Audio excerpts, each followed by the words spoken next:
আমরা নারীদের কেন বাড়ি ঘর হয় না ভাই? স্বামীর বাড়ি, বাপের বাড়ি, ভাইয়ের বাড়ি, ছেলের বাড়ি, মেয়ের বাড়ি।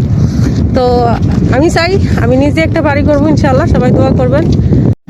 স্ত্রীকে যদি ভালোবাসতে না পারেন, উপযুক্ত সম্মান দিতে না পারেন, তাহলে আপনাকে বিয়ে করতে কে বলছে ভাই? জানি আজকে কথাটা খুব খারাপ লাগবে, তবে আপনার জন্যই কথা। এটা হচ্ছে আমার কপিলের বাসা। যারা দেখলেই আমি ভয় পাই, আসলে সত্যি খুবই ভয় পাই দেখলে। এই হচ্ছে দরজা, এদিক দিয়ে ঢুকে। ভালোবেসে পেলে দিও না, মানুষকে ভালোবেসে ভুলে যেও না। খুবই সুন্দর একটা দৃশ্য সন্ধ্যাবেলা।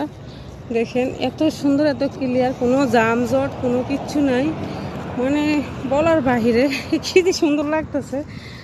ও মাই, এত সুন্দর দৃশ্য দেখাটা আসলে নজিরবিহীন। এত সুন্দর দৃশ্য হয় কেমনি? সুবহানাল্লাহ, দেখেন কত সুন্দর। আমরা হলাম পৃথিবীর শ্রেষ্ঠ অবহেলিত নারী। আমাদের কেন বাড়ি হয় না? জন্মের পর বাপের বাড়ি, বিয়ের পর স্বামীর বাড়ি, ভাইয়ের বাড়ি, তারপরে হয় সন্তানের বাড়ি। কেন আল্লাহ আমাদেরকে এত অসহায় করে বানাইছেন? আমরা নারীদের কেন বাড়ি ঘর হয় না ভাই? স্বামীর বাড়ি, বাপের বাড়ি, ভাইয়ের বাড়ি, ছেলের বাড়ি, মেয়ের বাড়ি।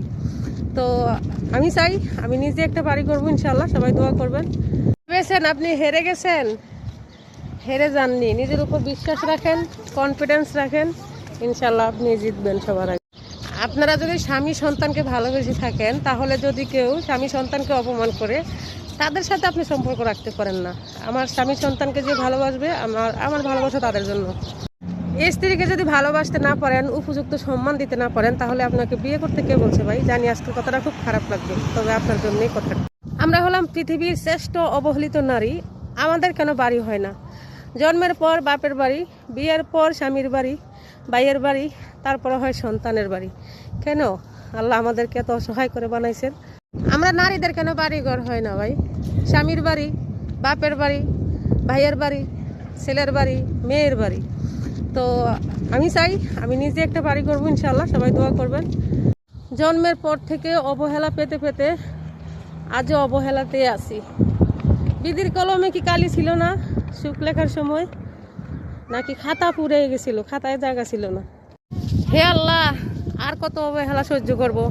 হয় একটু সুখ দাও, না হয় তোমার কাছে আমার উঠায় নিয়ে যাবো আল্লাহ। আর সহ্য হয় না। জন্মের পর অবহেলা পেতে পেতে ভেবেছিলাম বিয়ের পর স্বামীর কাছে সুখ পাবো, সেখানেও দেখি স্বামীর কাছে অবহেলা। অবহেলা পেতে পেতে অতৃষ্ট হয়ে গেলাম। মানুষ দয়া করে পেজটা ফলো করেন আর ভিডিওর একটা শেয়ার করেন। সবার জন্য অনেক অনেক দোয়া থাকবে, ইনশাআল্লাহ সবাই দয়া করে পেজটা ফলো করে দেন। গরিব মানুষ, সবজি বিক্রি করি গাড়িতে করে, টমেটো, বাঙ্গি, কলা, অনেক কিছু আছে।